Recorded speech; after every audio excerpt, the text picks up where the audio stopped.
अस्सलाम वालेकुम नाज़रीन, सिंध टेलीविजन न्यूज़ जे पारां मां आहियां जो मेज़बान फयाज़ नाइच। नाज़रीन, गुफ्तगू कंदासूं मुल्क जी मईशत जे हवाले सां। कल पाकिस्तान जे वज़ीर आज़म इमरान ख़ान तोड़े स्टेट बैंक ऑफ पाकिस्तान जे पारां जेके ख़ुशख़बरियूं ॿुधायूं वियूं, उनमें चयो वियो त पाकिस्तान जो जेको माली साल जो पहिरियों क्वार्टर आहे, पाकिस्तान जो करंट अकाउंट सरप्लस में वियो आहे ऐं हिन वक़्तु पाकिस्तान जे करंट अकाउंट जी सूरत हाल इहा आहे त $73 मिलियन जो सरप्लस आहे पाकिस्तान जे करंट अकाउंट में। उन सां गॾु गॾु ॿुधायो वियो त एक्सपोर्ट्स जेके आहिनि पाकिस्तान जा 29% वधिया आहिनि, जॾहिं त रेमिटेंसिस में 9% वाध थी आहे। इन सॼे मामले ते गुफ़्तगू करण लाइ मजमूई तौर ते मुल्क जी मईशत जो जाइज़ो वठण लाइ असां राब्तो कयो आहे मुल्क जे मारूफ़ इक़्तिसादी माहिर ऐं मारूफ़ सनतकार जनाब इंजीनियर एम ए जब्बार साहब सां। इंजीनियर एम ए जब्बार साहब, अस्सलाम वालेकुम। वालेकुम सलाम। जब्बार साहब, कीअं था ॾिसो वज़ीर आज़म ऐं स्टेट बैंक कल चयो त करंट अकाउंट सरप्लस थी वियो आहे ऐं एक्सपोर्ट्स जेके आहिनि उहे 29% वधिया आहिनि, जॾहिं तक रेमिटेंसिस 9% वधिया आहिनि ऐं मुल्क जी मईशत सही डायरेक्शन में वधणु शुरू कयो आहे। स्टेट बैंक त इहा बि चयो त इम्पोर्ट्स में बि हिकिड़ी जेको आहे पिकअप थियो आहे, जंहिंजे करे डोमेस्टिक इकोनॉमी जी एक्टिविटी रिवाइवल जो निशानदेही थिए थी पई। ॾिसो, हिन वक़्तु जेको करंट अकाउंट सरप्लस जूं ॻाल्हियूं आहिनि उहो त तमामु सिंपल फार्मूलो आहे, छाकाणि त जॾहिं बि इम्पोर्ट्स जेके आहिनि से जॾहिं खां घटिजणु शुरू थियूं ऐं रेमिटेंसिस जी जेका बैलेंस ऑफ इनफ्लो जेको आहे सो थोरो वधणु शुरू थियो, उनजे पोयां काफ़ी रीज़न्स आहिनि, पर थोरी देरि लाइ असां इहो एक्सेप्ट कयूं त इहो इनफ्लो वधियो। इम्पोर्ट्स जेके आहिनि से हिस्टोरिकल जेके 2 साल पहिरें ऐं 3 साल बल्कि पहिरें वञूं त उहे $60 अरब ते आहे, उहे घटिजी करे 40 ते पहुता। एक्सपोर्ट्स जेके आहिनि से उन्हनि में जेको घटिताई थी उहा 20% थी ऐं इम्पोर्ट्स में घटिताई 50% थी। तव्हां इहो ज़हन में रखो त इहे 20% ऐं 30% जे विच में इन जे 50% जे विच में 30% हिकिड़ो अंग जेको आहे सो काफ़ी मुतासिर करण वारो आहे, जेको रेमिटांस जे ॿाहिरां आयल जेके असां वटि 8 खां 10% जेके कंटिन्यूअस जेका वाध पई अचे उन जे करे इहो करंट अकाउंट सरप्लस थियो आहे। ठीकु आहे, करंट अकाउंट सरप्लस थियण खे हिकिड़ो माशी न, पर वज़ीर आज़म तोड़े स्टेट बैंक न सिर्फ़ु रेमिटेंसिस जी ॻाल्हि कई आहे, पर साॻे वक़्तु एक्सपोर्ट्स जे अंदरि 29% जी वाध जी ॻाल्हि पिणु कई वई आहे। हा हा, हाणे हीअं आहे जो जेसि ताईं असां एक्सपोर्ट जा जेकॾहिं फिगर्स खणूं ॿिए तरह ते हिकिड़े पर्टिकुलर यानी हिकिड़े दौरानिया जा खणूं त पोइ उन मां 2019 जेके चइजे त जुलाई टू सेप्टेंबर ऐं 2020 जुलाई टू सेप्टेंबर जे विच में को बि ख़ातिर खां इज़ाफ़ो न थियो आहे। हिकिड़े ख़ासि महीने जे हिसाब सां जेको आहे सो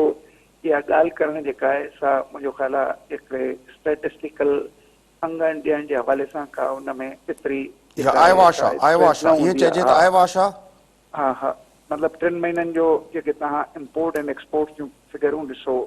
जेके पोएं साल जे 3 महीननि सां कंपेयर कयूं त $11 अरब जी इम्पोर्ट पई थी थिए ऐं $5.5 अरब जेके आहिनि से उन्हनि जी एक्सपोर्ट पई थी थिए, ऐं इहो हाल जुलाई खां सेप्टेंबर 2019 में हो। इन करे इन खे बल्कि ओवरऑल मां ॾिसां वेठो त 0.66% जेको आहे सो एक्सपोर्ट्स घटिया आहिनि। त इहे पर्टिकुलर हिकिड़े महीने में जेकॾहिं का सर्ज अचे वेठी त उनखे जेको आहे सो टोटल ईयरली जेको आहे सो परफॉर्मेंस जो हिकिड़ो हिसो नथो करार ॾिनो वञे। हाणे उन खां पोइ जेके अॻिते वारियूं ॻाल्हियूं आहिनि त ठीकु आहे, इकोनॉमिक सही डायरेक्शन में पई थी वञे,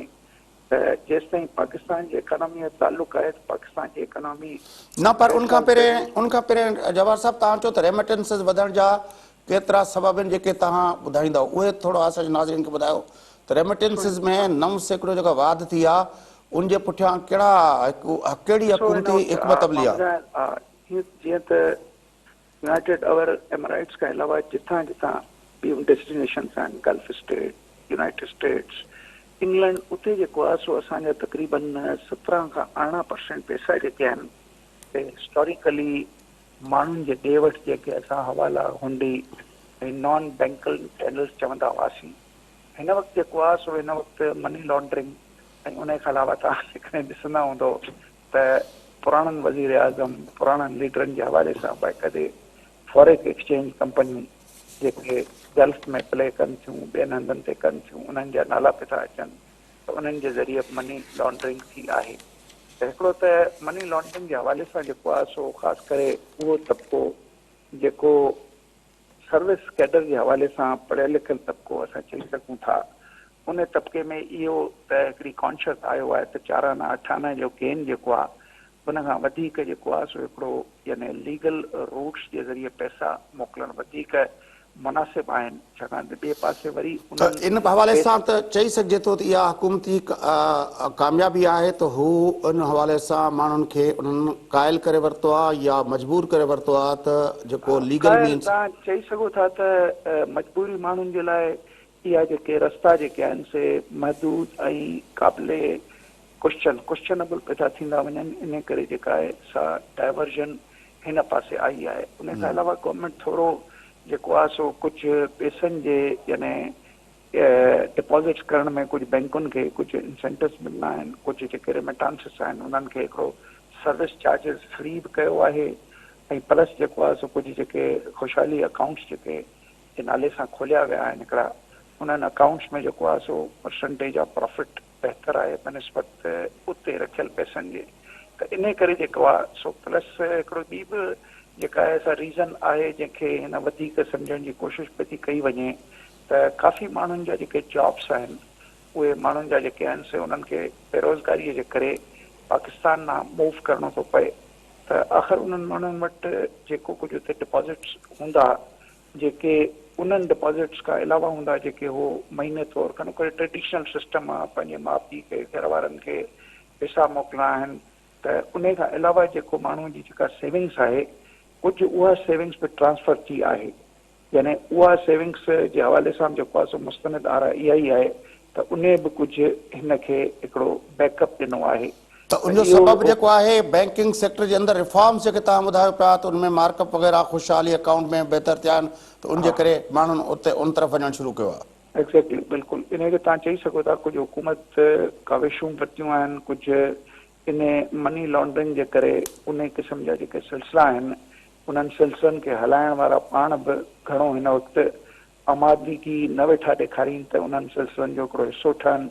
ऐं स्पॉट थियनि ऐं कंहिं तरीक़े सां जेको आहे सो उन्हनि जे मथां हिकिड़ो नालो खटिजे। जो हालात जीअं चेंज थींदा आहिनि त माण्हू जेके स्मगलर्स आहिनि उहे माइल थींदा आहिनि त वञी कोई लीगल बिज़नेस कनि, त इहे सॼे हालातुनि ते आहे हिन वक़्तु हालात जेको वर्ल्ड वाइड जेको मनी लॉन्ड्रिंग वारो जेको हिकिड़ो पूरो सिलसिलो हले वेठो उन जे हवाले सां तमामु घणो पाकिस्तान पाण बि चलो ही त ॿ शयूं थियूं, बल्कि हिकिड़ी शइ थी सरप्लस में वियो आहे असांजो करंट अकाउंट, उनजा ॿ सबब हिकिड़ो एक्सपोर्ट्स वधिया आहिनि ऐं ॿियो जेको आहे पंहिंजो रेमिटेंसिस वधिया आहिनि। तव्हांजे बकौत एक्सपोर्ट्स वधिया, इम्पोर्ट्स बि घटी आहे तव्हांजी, यानी हिकिड़ो 60 बिलियन खां इम्पोर्ट्स हाणे तव्हांजी 40 ते अची पर स्टेट बैंक जी जेका जारी कयल जेको पधराई आहे उनमें लिखियो पियो आहे imports also picked up in line with the ongoing revival in domestic economic activity। हू त चवंदा पिकअप आयो आहे न इम्पोर्ट्स जा मां तव्हांखे फिगर्स थो ॿुधायां त जुलाई खां वठी सेप्टेंबर 2019 ऐं जुलाई खां वठी सेप्टेंबर 2020 में 1% चेंज आई आहे, त एक्सपोर्ट्स खे जेकॾहिं 1% जे पिकअप जे हवाले सां मुंहिंजो ख़्यालु आहे को क़ाबिले ज़िक्र को अंग कोन्हे जंहिं ते जेको आहे सो तमामु घणी ॻाल्हि ॿोल फ़ख्रिया तौर ते थी सघे। मईशत खे मजबूरी तौर ते तव्हां कीअं था ॾिसो? प्राइम मिनिस्टर साहिबु चयो आहे पंहिंजे हुनमें त we are headed in the right direction finally, great news for Pakistan. ॾिसो हाणे हिन वक़्तु जेको आहे सो प्राइम मिनिस्टर हिन क्वार्टर जी परफॉर्मेंस ऐं लास्ट क्वार्टर जी परफॉर्मेंस त तक़रीबन साॻियूं आहिनि। हाणे उन खां अलावा जेकॾहिं प्राइम मिनिस्टर जेको आहे सो इहो ॻाल्हियूं करे थो त इहे जेका परफॉर्मेंस आहे जेके 3-4 खई शयूं तव्हां मूंखे ॿुधायूं त उन में तव्हां चओ त भई एक्सपोर्ट जेका आहे असां हिकिड़े पर्टिकुलर महीने में पिकअप कयो, इहे 2-3 ॻाल्हियूं जेके आहिनि से उन खे असां हिकिड़ो फ़िलहालु हिकिड़ो बेस नथा ठाहे सघूं त को आईंदा जेके ईंदा महीना आहिनि उहे बहितर थींदा। अलबते तव्हां जेकॾहिं मुशाहिदो कंदो त सभ खां वॾो प्रॉब्लम जेको हिन हुकूमत ते हिन वक़्तु आहे उहो आहे त पुराणा जेके 25 खां 27 बिलियन डॉलर हिननि जे अचण खां पहिरियों वरिता विया हुआ उन्हनि खे लाहिण जो वक़्तु अची चुको आहे। काफ़ी शयूं मेच्योर थियूं आहिनि त कर्ज़ा वठी करे कर्ज़ा लाथा पिया था वञनि। इन खे डेवलपमेंट इकोनॉमिक्स कॾहिं न चइबो आहे। इहो तव्हांजे मथां हिकिड़ो प्रेशर आहे त तव्हां नवां कर्ज़ वठो, उहे विचारियो ऐं पुराणा कर्ज़ लाहियो। त प्रूडेंट इकोनॉमिक्स में इन जो को बि जवाज़ कोन्हे। इन करे पाकिस्तान में जेकॾहिं कंहिं तरीक़े सां हिकिड़ो डेवलपमेंट इंफ्रास्ट्रक्चर जेको आहे, जेको बेसिक हूंदो आहे कंहिं बि इकोनॉमीअ खे सघ ॾियण लाइ, मथे वधाइण लाइ, उन जे लाइ तक़रीबन बजट खे तव्हां बि एनालाइज़ कयो, तव्हां सां ॻाल्हायो पोइ त उन में जेको डेवलपमेंट इंफ्रास्ट्रक्चर आहे उहो सवाइ हिकिड़े सीपेक जे वरितल जिन खे माण्हू चवनि था सरमायोकारी, पर उहे कर्ज़ आहिनि जेके वापसि कंदा आहिनि। इंटरनल रेट ऑफ रेवेन्यू जेको उन्हनि खे अशोर कयो आहे 21% उन तहत जेके आहिनि उहे पैसा अच्छा वापसि थियणा जवाहर आहिनि। साहब, ॿियो जेको अॼुकल्ह हले थो पियो, वज़ीर आज़म कोविड जे हलंदे पंहिंजो कंस्ट्रक्शन इंडस्ट्री लाइ पैकेज जो अनाउंसमेंट कई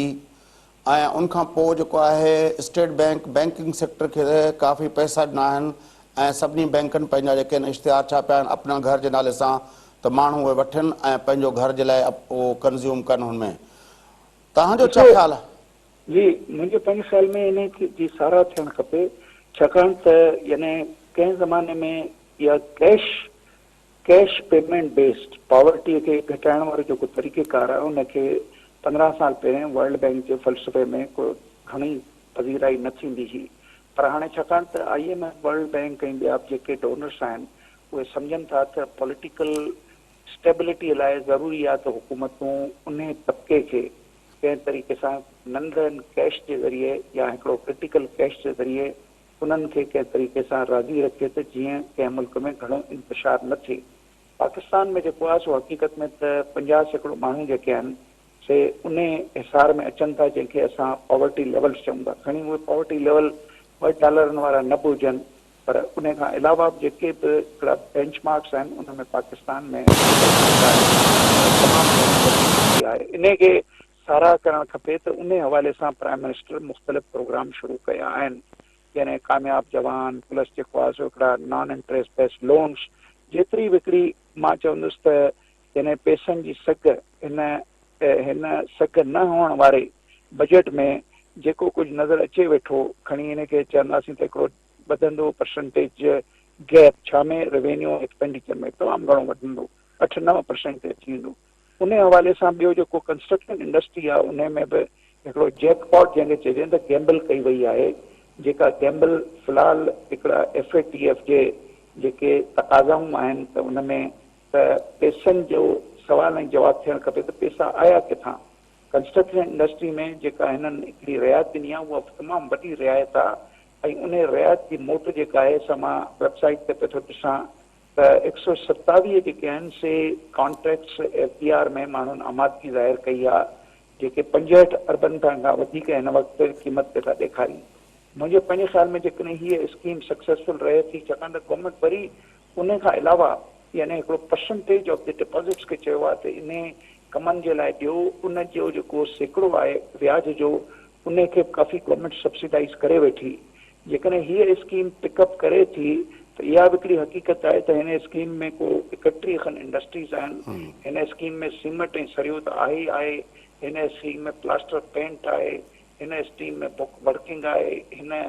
स्कीम में जेका आहे सा स्टील जे हवाले सां शयूं आहिनि, हिन स्कीम में इलेक्ट्रिकल फिक्सचर ऐं सॉकेट्स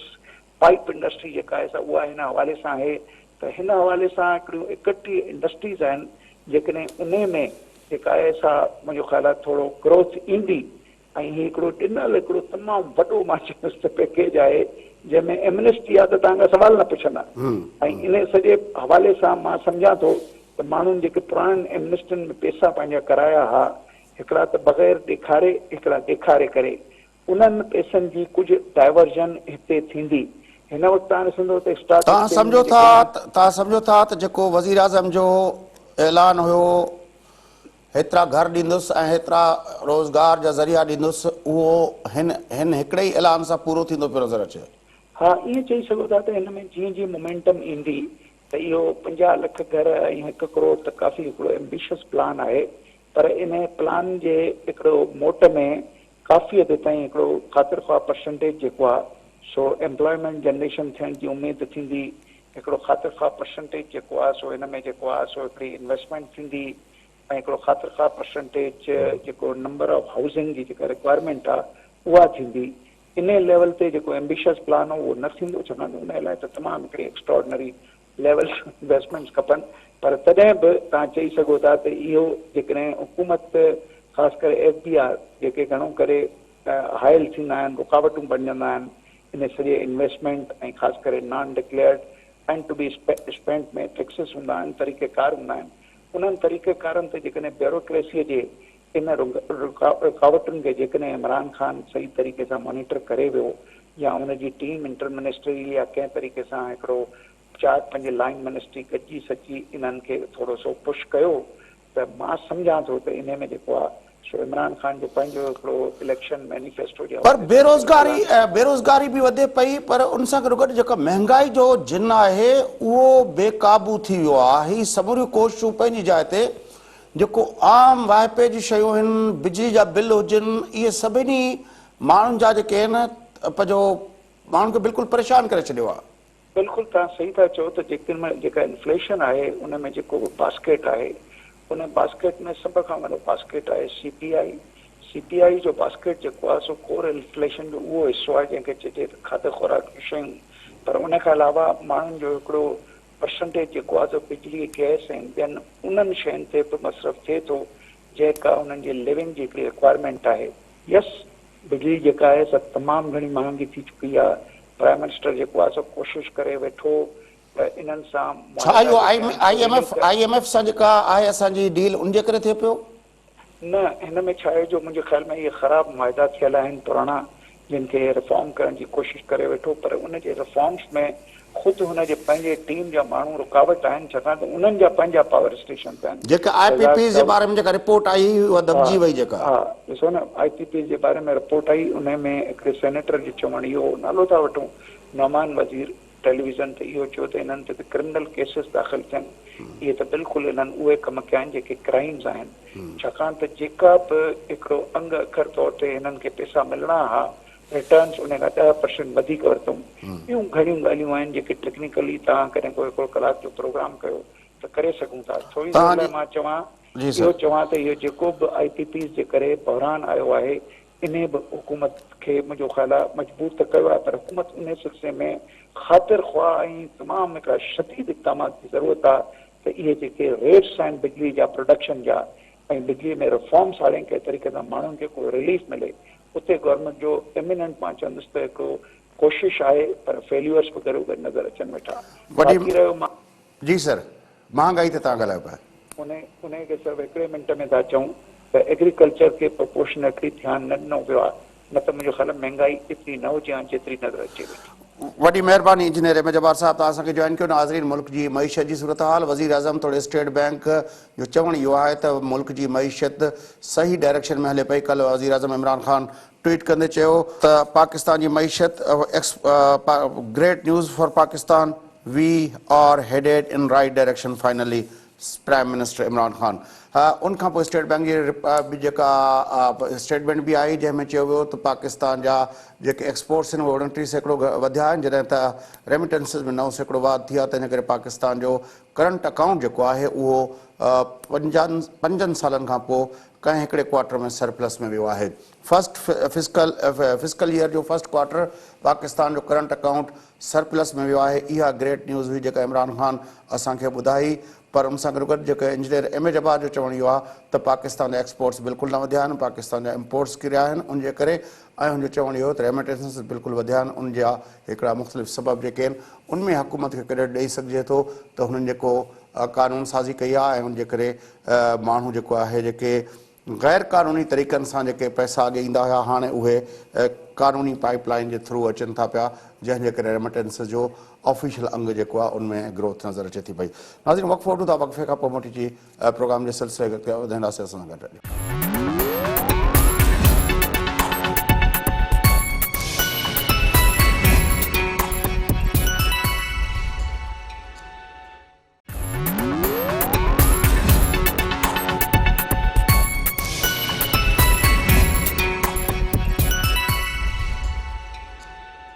वेलकम बैक नाज़रीन, अचो प्रोग्राम जे सिलसिले खे अॻिते वधायूं। गुफ़्तगू कयूं था बेटनि वारे मामले ते, जिते पंहिंजो वफ़ाक़ी हुकूमत जे पारां बल्कि पाकिस्तान जे सदर जे पारां ऑर्डिनेंस जारी करे पाकिस्तान आइलैंड डेवलपमेंट अथॉरिटी जो क़याम कयो वियो हुयो ऐं उनखां पहिरियों सिंध हुकूमत जे पारां हिकिड़ो लेटर ॾेई कंसेंट शो कयो वियो हो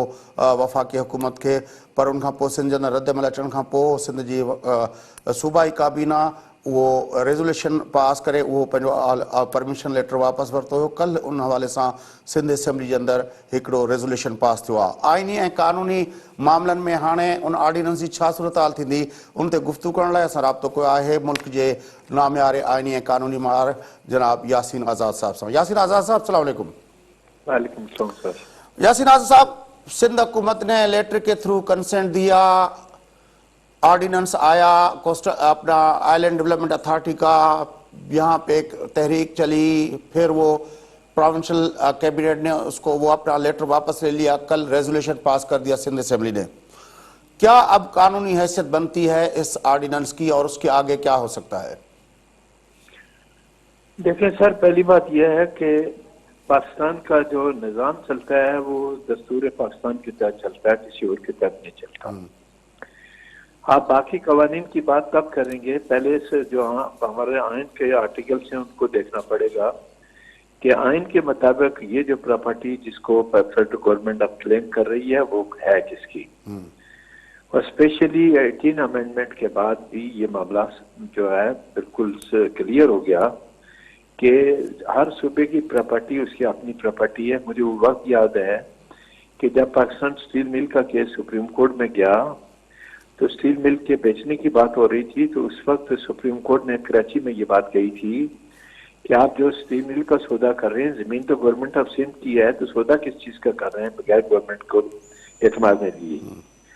तो जो जमीन जो एरिया सूबाई हुकूमतों के दायरा कार के अंदर आता है, आइन के आर्टिकल 172 के तहत उस पर राइट सूबाई हुकूमत का बनता है, किसी और का नहीं बनता। ये अलग बात है कि बगैर किसी टसल के या कॉम्प्रोमाइज से सूबाई गवर्नमेंट और फेडरल गवर्नमेंट के दरमियान कोई अंडरस्टैंडिंग हो जाए, और अंडरस्टैंडिंग के तहत अगर वो वॉलंटियर होकर सूबाई गवर्नमेंट किसी को कोई देती है तो वो एक अलग बात है। लेकिन सूबाई गवर्नमेंट की मर्जी के बगैर किसी जमीन को आप ऑक्यूपाई नहीं कर सकते, ना करने की पोजीशन है। आप आइलैंड बनाने की कोशिश कर रहे हैं कि जी आप ये करेंगे। बलूचिस्तान में चूंकि गवर्नमेंट टीम की है, उनकी तरफ से कोई रिएक्शन नहीं आया, लेकिन बलूचिस्तान की जो लीडरशिप है जो अपोजिशन में है, मैंने उनको सुना, वो क्लियर कट कहते हैं कि हम ऐसा कभी भी नहीं होने देंगे। ये बलूचिस्तान के लोग भी कहते हैं। तो अब सवाल ये पैदा होता है, वैसे ही तो पाकिस्तान आपसे संभाला नहीं जा रहा, पाकिस्तान के हालात इतने खराब हैं, और वैसे भी हमारी पार्लियामेंट जो है वो ऑर्डिनेंस फैक्ट्री बन चुकी है, क्योंकि पार्लियामेंट के अंदर आप किसी किस्म की कोई कानून साजी प्रॉपर वे में तो कर नहीं सकते। आइन के अंदर आप किसी किस्म की कोई अमेंडमेंट नहीं कर सकते, क्योंकि आइन में अमेंडमेंट के लिए आपके पास 2/3 मेजॉरिटी होनी चाहिए, वो आपके पास है नहीं। तो मैं ये समझता हूँ कि मेरी समझ से बाहर आता है कि पाकिस्तान के हालात वैसे भी इतने खराब हैं, माशी तौर पर तबाही बर्बादी की तरफ जा रहे हैं। तो ये फेडरल गवर्नमेंट ये सब कुछ जानते हुए भी आखिर क्या बात है कि सिंध गवर्नमेंट से तसल हर बात में। अभी जो वाकयात हुए आपके सामने हुए, जो कुछ आईजी सिंध के साथ हुआ, चादर और चार दीवारी की जो बेहरमती की गई, वो मामला भी आपके सामने है। और जिस सूबे के आईजी आप उठा के ले जाएं, किडनैप करके ले जाएं, तो वो चूंकि अभी चीफ ऑफ आर्मी स्टाफ ने ऑर्डर किया कि वो इन्वेस्टिगेशन करेंगे, अल्लाह करे जो भी है रिजल्ट सामने आना चाहिए। तो मैं ये समझता हूँ कि फेडरल गवर्नमेंट का प्रॉब्लम ये है कि उन्होंने लॉ मिनिस्टर एक ऐसा बैठाया हुआ है जिसने वक्तन फक्तन, आपको पता है कि चीफ ऑफ आर्मी स्टाफ के जब एज की एक्सटेंशन का मामला भी आया, कितनी गलतियां हुई कि ऑनरेबल सुप्रीम कोर्ट को ये बात कहनी पड़ी कि मुझे ये लगता है कि जो आपके लोग हैं, अटॉर्नी जनरल हो या लॉ मिनिस्टर हो, इनकी डिग्रियां पता नहीं असली हैं भी ये नहीं, वो आपने चेक करना चाहिए। तो आपके पास एक ही हल है, जो आपके माइंड में आता है, जो लॉ मिनिस्टर आपको कहता है, ऑर्डिनेंस बना के रखता है, आप सामने करके प्रेसिडेंट ऑफ पाकिस्तान ऑर्डिनेंस जारी कर देता है। ऑर्डिनेंस का तरीकाकार क्या है कि आप कोई ऑर्डिनेंस जारी करते हैं तो उसका टाइम पीरियड 120 डेज है। 120 डेज में अगर पार्लियामेंट उसको नहीं करती तो वो ऑटोमेटिकली खत्म हो जाता है। तो गवर्नमेंट को ये देखना चाहिए था कि इस टाइप का कोई स्टेप लेने से पहले क्या ये मुमकिन नहीं था कि सूबाई हुकूमत और फेडरल गवर्नमेंट के दरमियान पहले इस मौजू पे बातचीत होती, बातचीत में बैठ के अब तय करते कि भाई ये मामला हो सकता है या नहीं हो सकता। लेकिन आइन के आर्टिकल 172 के तहत जैसे कि मैंने ये कहा कि ये इलाके तमाम के तमाम सूबाई हुकूमत का हिस्सा है 18 अमेंडमेंट के बाद। तो इन हालात में मैं ये समझता हूँ कि सिवाय क्राइसिस क्रिएट करने के इसके अलावा आपके पास कोई काम नहीं है। बेहतर तो यह है कि क्राइसिस क्रिएट करने के बजाय आप उस ऑर्डिनेंस को पार्लियामेंट के अंदर ले गए। कल हमारी पार्लियामेंट जो वैसे है इस वक्त आपके सामने जो पोजीशन है रॉबर्ट स्टेन बढ़ चुकी है, प्राइम मिनिस्टर की जो आईनी हैसियत है वो आपके सामने है। मैं इसमें मजीद डिटेल में नहीं जाना चाहता, लेकिन मैं एक बात कहता हूँ कि जब पाकिस्तान के हालात आज आप देखें कि पता नहीं कोयटा में रोटी 30 रुपए पे चली गई है, तो अब जो हमारे लोकल मसाइल हैं जिससे पाकिस्तान के 22 करोड़ अवाम फेस कर रहे हैं, बजाय उन पे तवज्जो देने के आप उन इश्यूज को टेकअप करते हैं जिन इश्यूज की वजह से क्राइसिस पैदा होते हैं। तो ये जो सूबाई हुकूमत है सिंध की, फेडरल गवर्नमेंट तो जिस दिन से हुकूमत में आई है उस दिन से आए दिन तक हर हालत में उसकी नजरें सूबाई हुकूमत पे सिंध पे हैं। चूंकि वही कहते हैं यहाँ हमारी हुकूमत नहीं, हमारी होती तो पंजाब के चीफ मिनिस्टर की तरह हमारा हुक्म चलता, यहाँ हर चीज पे इनका हुक्म नहीं चलता। तो आप ये आप बता दें अब क्या होगा। आईनी तौर पर ऑर्डिनेंस भी वजूद रख रहा है, वो जो परमिशन लेटर दिया था सिंध गवर्नमेंट ने वो सिंध काबीना ने विथड्रॉ कर लिया है, और जिस तरह आप कह रहे हैं कि ये ऑर्डिनेंस जो है वो आर्टिकल 172 के मुतजाद है, तो अब क्या कोर्ट फैसला करेगी, सेनेट फैसला करेगी, इस ऑर्डिनेंस को किस तरह? देखिए ना, हमारी प्रॉब्लम यह है कि हम हर मामले में कोर्ट को इन्वॉल्व करते हैं और कोर्ट का फैसला आ जाता है तो फिर हम उसको क्रिटिसाइज करना भी शुरू कर देते हैं। सवाल ये पैदा होता है कि पार्लियामेंट किस मकसद के लिए है। आप ले जाए पार्लियामेंट के अंदर, आप इसको पुटअप करें और उसके अंदर हाउस क्या कहता है। लेकिन जब सिंध गवर्नमेंट ने कल मुतफिका तौर पर, चूंकि एमकेएम और दूसरे क्या पीटीआई वाले तो बाइकाट करके चले गए और करार पास करने में जीडीए ने भी सिंध गवर्नमेंट का साथ दिया जी। तो इसका मतलब है जब पार्लियामेंट ने सिंध की जो सूबाई असेंबली है उसने करारदाद पास कर ली कि ये जमीन किसी भी सूरत में मरकज के हैंडओवर नहीं करनी चाहिए, तो आपको तो सूबाई असेंबली की करारदाद का एहतराम भी तो करना है या नहीं करना। हमारा प्राइम मिनिस्टर साहब आप देख रहे हैं जिस तरह अभी 3-4 दिन पहले सर आपको याद होगा यासीन आजाद साहब किसी जमाने में पाकिस्तान के 3 सूबाई असेंबलियों ने मुत्तद बार कालाबाग डैम के खिलाफ रेजोल्यूशन इत्तफाक राय से पास किए थे, लेकिन फिर भी वो जो मुशर्रफ की हुकूमत थी वो उस पर बजिद थी कि हम बना रहे हैं। देखिए कालाबाग डैम तो आज तक बना नहीं है ना जी। मुशर्रफ एक डिक्टेटर था, उसके लिए पार्लियामेंट का एहतराम करना या ना करना उसके लिए तो जरूरी नहीं था ना सर। और उसके जमाने में पार्लियामेंट की हैसियत क्या, पार्लियामेंट थी कहाँ। आप तो अपने आप को क्लेम करते हैं कि पाकिस्तान के 22 करोड़ आवाम ने आपको इलेक्ट करके वहां भेजा है, तो आप मुशर्रफ से कंपेरिजन नहीं कर सकते। इसके बावजूद हालांकि मेरे नजदीक कालाबाग डैम जो था उस पर सबसे कम खर्चा था, लेकिन चूंकि सूबाई हुकूमतों के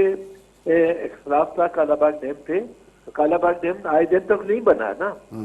आप एक जो है छोटा सा स्कूल नहीं बना सकते इस वक्त जो आपकी हालत है, आयरलैंड कौन से बनाएंगे, आपकी फाइनेंशियल पोजीशन है कहाँ। सिर्फ टसल लेने का अगर आपको शौक है तो वो एक अलग बात है, लेकिन कानूनी एतबार से ऑर्डिनेंस के जरिए किसी जमीन को एक्वायर नहीं किया जा सकता। वो ऑर्डिनेंस आप पार्लियामेंट के अंदर ले जाएं, वो अप्रूव करती है नहीं करती है, उसके बाद और आइन का जो आर्टिकल 172 है उसको सामने रख के फैसला करें कि आपका क्या राइट बनता है क्या नहीं बनता। आप आइन को पढ़े बगैर फैसले करते हैं और जो लॉ मिनिस्टर हमारा वो फर्ज से तो अब आपकी तजवीज यह है कि ये मामला पार्लियामेंट में जाना चाहिए। पार्लियामेंट के अलावा देखें जितने इश्यूज हैं, जितने लीगल इश्यूज हैं, वो चूंकि पार्लियामेंट को कानून साजी का इख्तियार है, ये फैसले को अदालतों में नहीं जाने चाहिए। ये फैसले पार्लियामेंट के अंदर किए जाने चाहिए और पार्लियामेंट को ही इन चीजों का फैसला करना चाहिए। बड़ी मेहरबानी। अदरवाइज पार्लियामेंट का जो कंसेप्ट है उसको खत्म कर दें और जो मर्जी करते रहे। बड़ी मेहरबानी यासीन आज़ाद साहब, आपने हमें ज्वाइन किया। नाज़रीन, मुल्क जा आइनी ऐं कानूनी माहिर यासीन आज़ाद साहब सां गॾु आहे गुफ़्तगू तव्हां ॿुधी। इन सां गॾु पंहिंजो ऑर्डिनेंस वारे मसइले ते हुननि जो चवणु इहो आहे त आइन जे आर्टिकल 172 जे मुताबिक़ इहे जेके ज़मीन आहे इहा सूबनि जी मिल्कियत कंहिं बि तरह वफ़ाक़ पंहिंजी मर्ज़ी सां इस्तेमालु नथो करे सघे। तंहिंजे करे जेके सूबनि जी प्रॉपर्टीज़ आहिनि उहे सूबनि जे कंसेंट ऐं उन्हनि जी हुनखां सवाइ हाणे जॾहिं सिंध असेंबली सिंध काबीना बिल्कुलु वाज़े लफ़्ज़नि में चयो आहे त उन आइन जी आर्टिकल 172 जे रूह मुताबिक़ हाणे इहो ऑर्डिनेंस जेको आहे उहो नथो थी सघे। पर जेकॾहिं अहिड़ो शौक़ु बि आहे वफ़ाक़ी हुकूमत खे त पोइ उन ऑर्डिनेंस खे पंहिंजो पार्लियामेंट में खणी वञनि ऐं ख़ुदि मुख़ालिफ़ धुर जेका आहे, जेका ख़ासि तरह पाकिस्तान पीपल्स पार्टी, उन जे लाइ बि इहो बहितर थींदो त उहो हिन मामले खे पार्लियामेंट जे अंदरि खणी वञनि। इन सां गॾु नाज़रीन, प्रोग्राम जो वक़्तु पूरो थिए थो। पंहिंजे मेज़बान फयाज़ नश खे इजाज़त सदाई गॾु।